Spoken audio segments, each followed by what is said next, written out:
Hey, what's up guys, TotallydubbedHD here, and today I'm doing a video review on the ACGAM or ACGAM AG6X mechanical keyboard.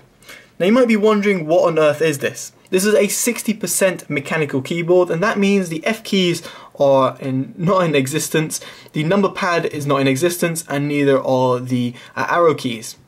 What this does mean, however, it means that you've got a nice small compact keyboard which you can use everywhere on the go, especially with an only 40mm thickness. It means it can go into a small little bag and you can take it around with you no matter where you're going. So how much are you expected to pay for this keyboard? Well, this mechanical keyboard can be found for £39 on Amazon.co.uk and $35 on Amazon USA. Very reasonable pricing given of what you're getting in front of you. Before jumping into it as well, I should say the key switches that are being used are the Outemu blue switches, which are clicky and have got 60 grams of force. More on that in a bit. First, let's talk about build quality. Now, the build quality of the keyboard itself is fantastic. You've got 4 little rubber grips underneath. Unfortunately, you've got no keyboard riser, but the keyboard itself is automatically a little bit high at its back, so therefore it's a little bit at an angle. It has a backlighting, a white backlighting, which can be customized by the FN and O key over here. So this changes the backlight settings. There's 7 to play around with, and I must say they all work flawlessly and they're amazing to use.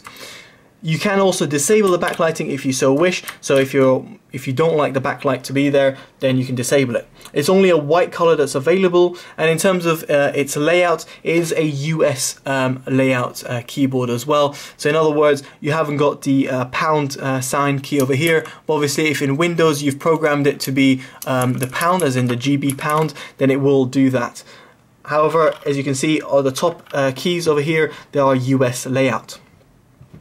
Now, the keyboard itself works flawlessly. I had no problems itself. The manufacturer states it's got 61 key, which is all the keys over here have got anti-ghosting as well, which means that if you're going to be gaming and multiple pressing, it's not going to have any problems. And I must say, through my tests, I can confirm that I had no problems when it came to gaming or heavy typing. Now, going back to the build quality as well, I would like to mention the USB-C detachable cable that it has over here. The detachable cable is fantastic. More so, the fact that they've used a USB-C cable is great, because a lot of smartphones now have USB-C. So if you're going to be using this on the go and you've forgotten your keyboard braided USB-C cable, then you can use your smartphone USB-C cable with this keyboard and plug it into your PC or laptop. Now, going back to its thickness, it's only a 40mm thickness, which means it's great for taking on the go, and also at 560 grams, it's also very lightweight too. So if you're going to place it in a bag or a laptop bag, you're not going to notice a small keyboard coming along with you. Now, going on to the function keys, as I said before, you can access all the keys via the keyboard itself. Of course, you haven't got the numpad itself, but like the arrow keys can be accessed by pressing FN and Alt, and I will go left, down, right and up. You've got the normal, say, end key, you've got the lock button as well, you've got the Windows lock button as well by pressing FN and Windows lock. You've got the F keys from F1 to F12 at the top as well, and then you've got full media controls over here. So in all honesty, even though it's a small keyboard, you've got access to a lot of keys just by pressing one extra button. And to me, that's fantastic.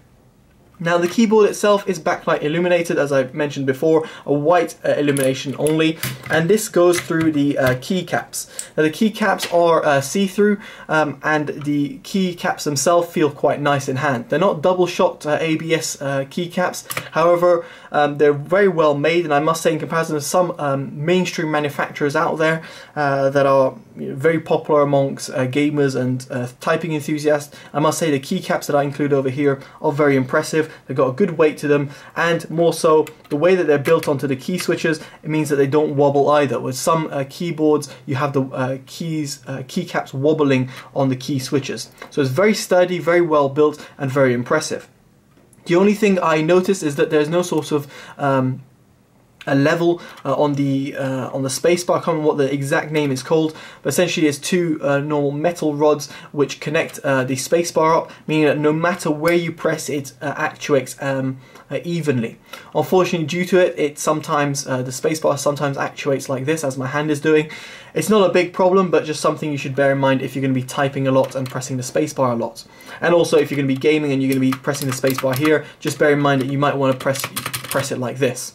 Very small thing to note, but worthy of including anyway. Now the caps button is quite clever, because if you press the caps button, you can see it doesn't illuminate anymore, and that basically means that it's actuated and its caps is now activated.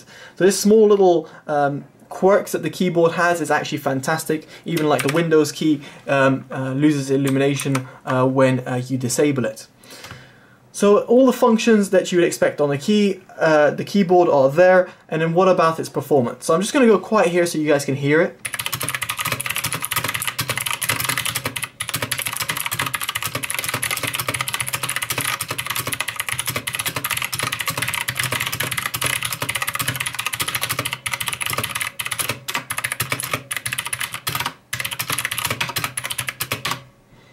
So you were able to hear right there, it was quite a loud keyboard, and that is to be expected from a Outemu blue switch. It's very much like the Cherry blue switch. It's got a little bit of a louder, kind of deeper, clicky sound. It's got a 60 gram actuation force, therefore it's a little bit harder to press than the Cherry MX Blue, but nevertheless is also still very easy to type on or even game on.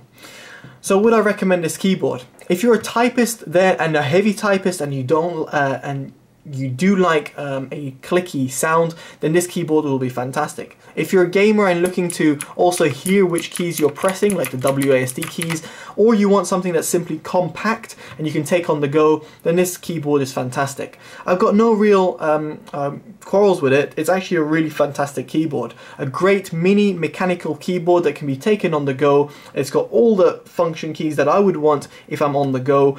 And more so, it's a cute backlit keyboard as well, and it will work great on a desk, and with its USB-C connector as well, means that if you ever lose its cable, you can always replace it with any standard smartphone cable or a recent smartphone Android cable. So there we go, guys. If you're looking for a mini keyboard, as I said, it's a fantastic one, and given its price at £39 in the UK, I can't suggest it more. It's a fantastic little keyboard, it's great at what it does, and it does exactly what it says on the tin. There we go, guys. Hopefully you've enjoyed this review. Make sure you give it a like, comment, subscribe. Make sure you let me know in the comments below what you think of the keyboard, or if you've got it yourself, or if this video helped you in terms of towards purchasing. It'd be great to know. Alright guys, I've been Totally Dubbed. Take care and bye bye.